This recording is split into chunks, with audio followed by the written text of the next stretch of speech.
of executives dealing with the mass media, television, print, or whatever, that can recognize this. I mean, this did not just happen over the last 2 or 3 years. This has been a long...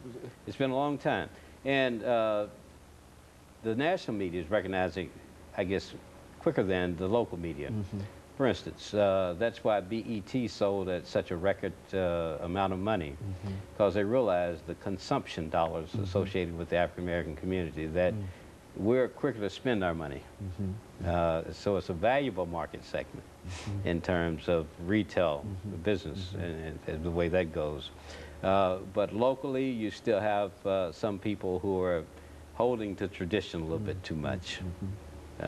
And not willing to make the investment that, and of course this would be a minor investment in terms of, for example, to deal with a newspaper like the Urban Journal, for example. Let me give you an example. For instance, McDonald's. McDonald's deal with us on a regular basis. They found that we can cultivate the inner city better and at a lower cost than the major mediums. So we distribute 40,000 inserts about 6 times a year for McDonald's.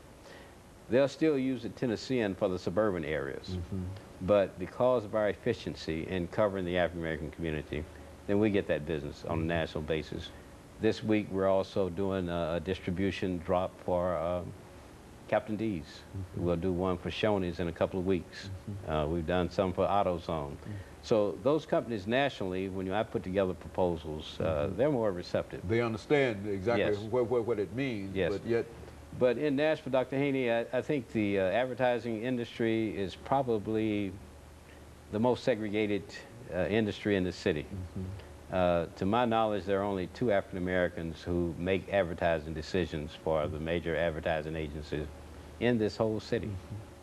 Only 2? Only 2. Well, now, it seems to me that if they recognize, and that's the problem that I'm having, because, you know, this is a financial money kind of thing. Sure. That if they recognize that they can exploit this, this market, then I don't see how they cannot have African-American county executives and et cetera, dealing with I still don't know it, especially when you take into consideration all of the educational institutions that train people for marketing and business and advertising, that no more are being accepted into this.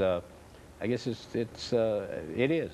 I can't think of any other industry that's segregated. This is almost to cut off your nose and to spite your face in a real sense, because they're missing many opportunities of toward that market. Yet it's not giving you the advantage that you really need, because it makes us work harder, Dr. Haney, because in most cases, to be successful, we oftentimes have to go to the businesses on a direct basis and explain this economic breakdown to them.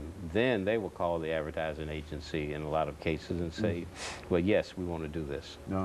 So you have to, in a literal sense, go over the heads of the advertising executives in order to try to get business. And businessmen who are standing behind them recognize that that market is out there. They're not being sold that market. To give an example of that, a few years ago, when Nissan first came into the marketplace, the company representing Nissan actually got angry at me because I got an appointment to see Mr. Runyon and ended up getting an $18,000 contract that he readily okayed, but the agency didn't want him to do it. Didn't want to deal with it. Okay, very good.